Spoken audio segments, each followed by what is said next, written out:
Welcome to Safety Chats. Host Jason Stark, Director of Safety at Baldwin Safety and Compliance, shares decades of aviation experience and a passion for safety. Let's get started with this week's Safety Chat.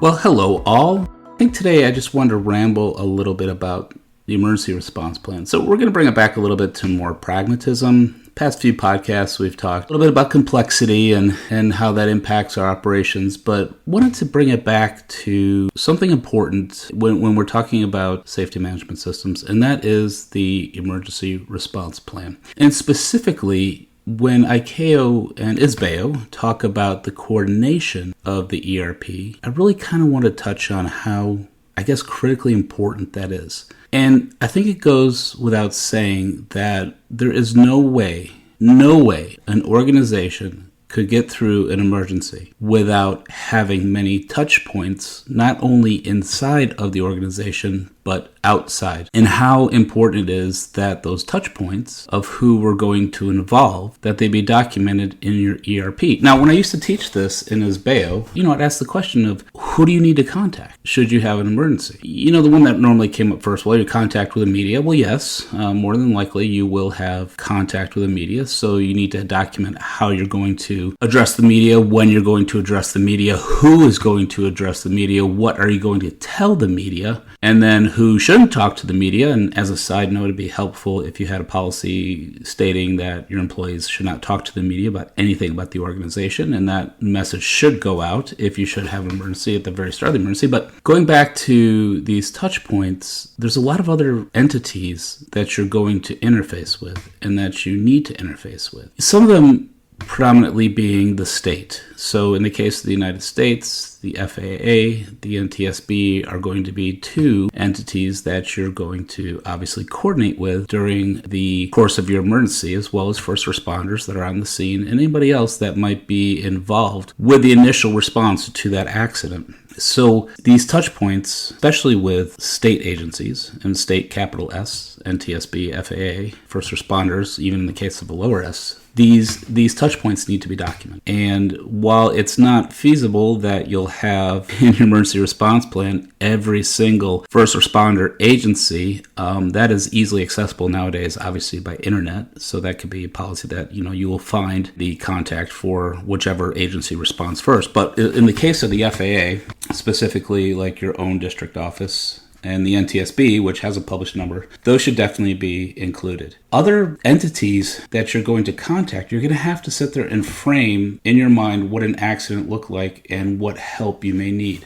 Now, I want to take a pause there. One of the best statements I ever read when researching about the emergency response plan, and this is outside of aviation, any entity's emergency response plan, whether it be a civil government, a large organization, the statement is that the ERP, part of its job is to match existing organizational resources with what's needed with the emergency. So let's expand on that for a second. So what it's saying is that the resources the organization has, the ERP guides to match it to the scope and criticality of the emergency at hand. So when we're developing our ERPs, this has to be a very important exercise that you need to do. As you know, emergencies come in many different flavors.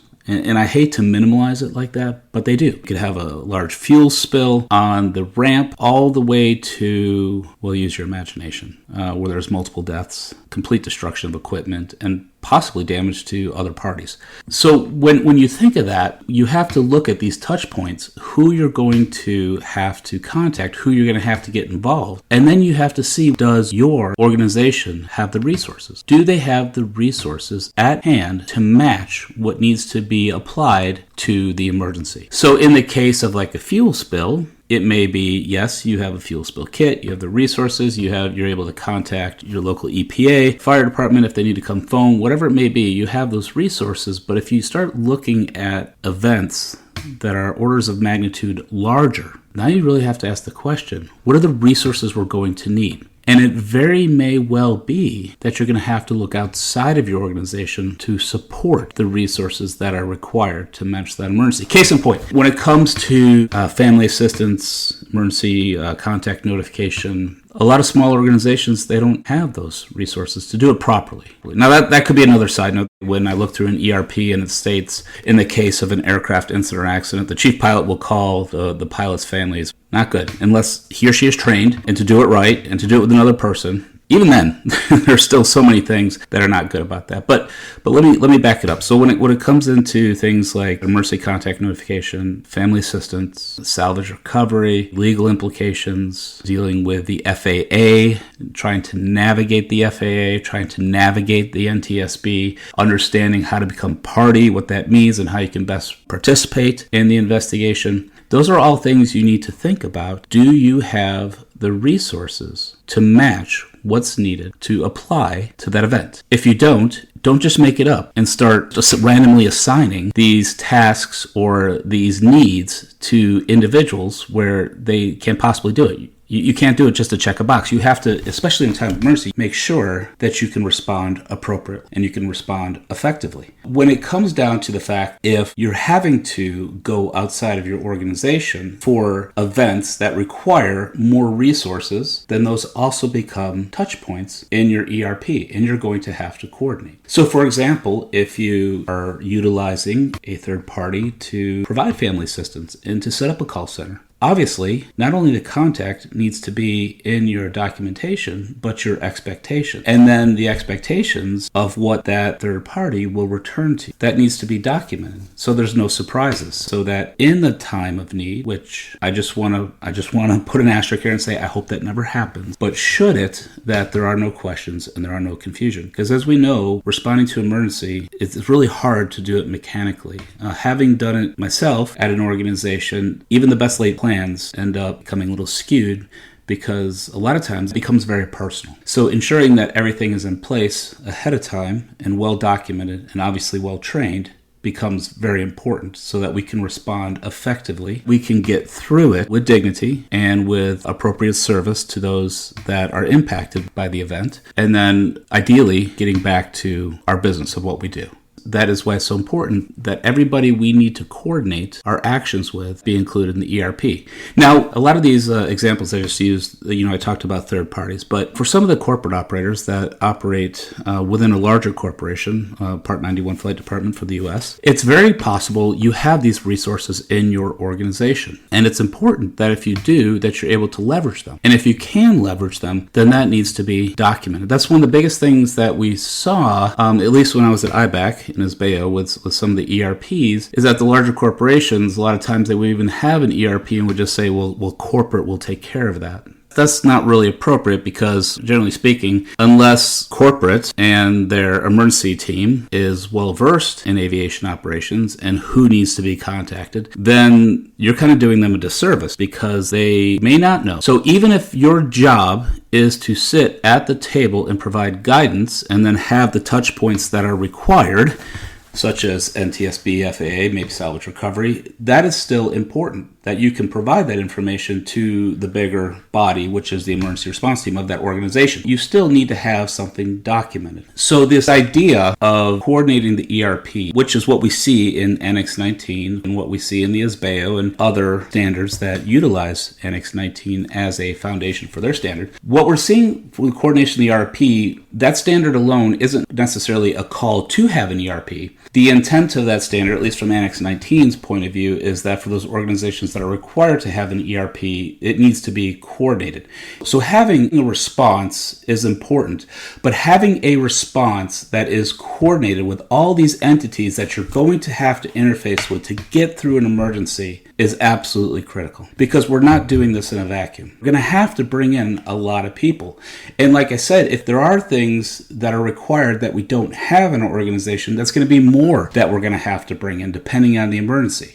So if it is a grand scale emergency and you need all these different resources and you have to procure them, how you're going to coordinate with them, how you're going to communicate with them, and how you're going to coordinate actions needs to be documented. We can't just say, I'm going to call XYZ agency. Should we have an emergency? That's not enough. Just real quick, when we look at some responses, and I won't give specific examples, well, I don't want to call on any organizations, but there have been cases where there was no response by an organization. They had an accident, and basically there was no response. The state officials took care of everything, and first responders made comments, but there was nothing from the organization. And what the organization ended up doing was shuttering operations and then just going out of business. To me, that just seems cowardly and not really a way to respond. It's like hiding from it and not taking accountability. But then there's the other side where they did respond, and it was such a cluster. I can't even think of another word. You would have different individuals from the organization almost saying two different things. There weren't the resources that were needed, and it just really turned into like a circus. And that also looks very poorly, not only to any victims or families of the victims, but to the public at large, and really diminishes confidence within that organization.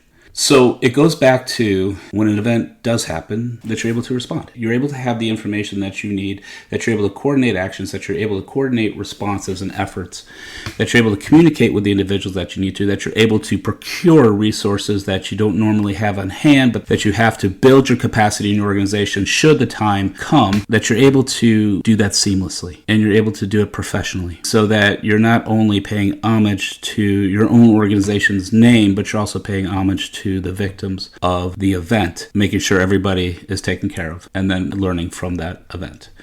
So that was kind of my thought that I've had.